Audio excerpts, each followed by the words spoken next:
देखो, a train 100 meter long traveling at 60 kilometer per hour passes another train twice as fast as this train and traveling in the opposite direction in 10 seconds. Find the length of the second train. Find the length of the second train बोला है. 100 meter long traveling at 60 kilometer per hour passes another train twice as fast as this train and traveling in the opposite direction in 10 seconds. Find the length of the second train बोला. तो इसका solution देखो. See, here is a step by step solution. So of this problem, define variable and convert units. First, we define known values and convert the speed from kilometer per hour to meter per second since the time is given in second and length are in meters. So train equal to t1 length of equal to 100 meter, speed equal to 60 kilometre per hour. Train 2 t2 equal to length equal to unknown ना, क्योंकि इस example में देखो क्या क्या given दिया. Train 100 metre long travelling 60 kilometre per hour passes another train.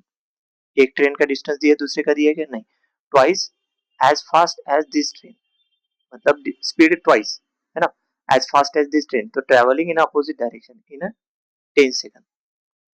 सी 10 second में pass कर रहा है. So find the length of the second train. तो देखो L1 is the length of the first train 100, speed of the first train 60 kilometre per our, यहाँ पे दिए. Then अभी देखो ट्रेन 2 L2, L2 मतलब ट्रेन 2 का डिस्टेंस वो अननोन है, वो फाइंड करना है. L2 इक्वल टू x लिया. Speed S2 equal to twice the speed of T1, यहाँ पे स्पीड कितना है 60, उसका मतलब है ना twice the speed of T1, मतलब ये जो ट्रेन है ना उससे ट्वाइस रहेगा. सही है. एंड डायरेक्शन क्या है, opposite to T1, opposite direction है. सो time of passing is 10 second है. पास कितना है वो है ना, पासेस बोला ना वहां पे, passes another train in 10 second. तो टाइम ऑफ पास कितना है 10 सेकंड. अभी कन्वर्शन ऑफ द स्पीड देखो. Convert factor from kilometre per hour to metre per second. 5/18, तो 60 किलोमीटर पर आवर तो 5/18 से मल्टीप्लाई किया तो क्या था 50/3 metre per second. This is the speed of train 1.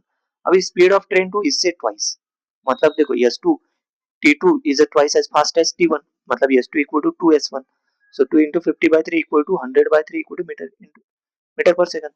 So calculate relative speed. Since the train relative speed find करेंगे ना, S2 आ गया. अभी रिलेटिव स्पीड मतलब क्या है, यहाँ पे train are moving in opposite direction. यहाँ पे इस क्वेश्चन में अपने को इन जनरल फाइंड करना है, find the length of the second train. तो उसके लिए रिलेटिव स्पीड फाइंड करना है. रिलेटिव स्पीड मतलब ये क्या है, अपोजिट डायरेक्शन है. अपोजिट डायरेक्शन के बाद रिलेटिव स्पीड क्या होता है, ऐड होता है. The sum of their individual speed, मतलब relative speed equal to S1 plus S2. 50/3 plus 100/3 मतलब 150/3 मतलब 50 metre per second. This is the relative speed. अभी डिटरमाइन टोटल डिस्टेंस. अभी टोटल डिस्टेंस मतलब क्या रहता है, two train pass each other, मतलब total distance covered by is the sum of the length.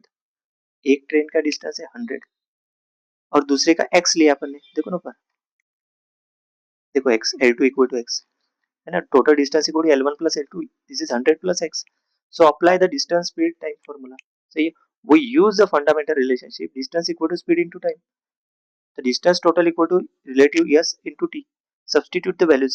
100 plus x equal to 150 meter per second into 100s. So 100 plus x equal to 500. सही है. 100 plus x equal to क्या है 500. तो solve for x, तो x equal to 500/100 equal to 400 metre. मतलब x क्या है, length of train number 2, मतलब L2. The length of second train is 400 metre. Clear. Next.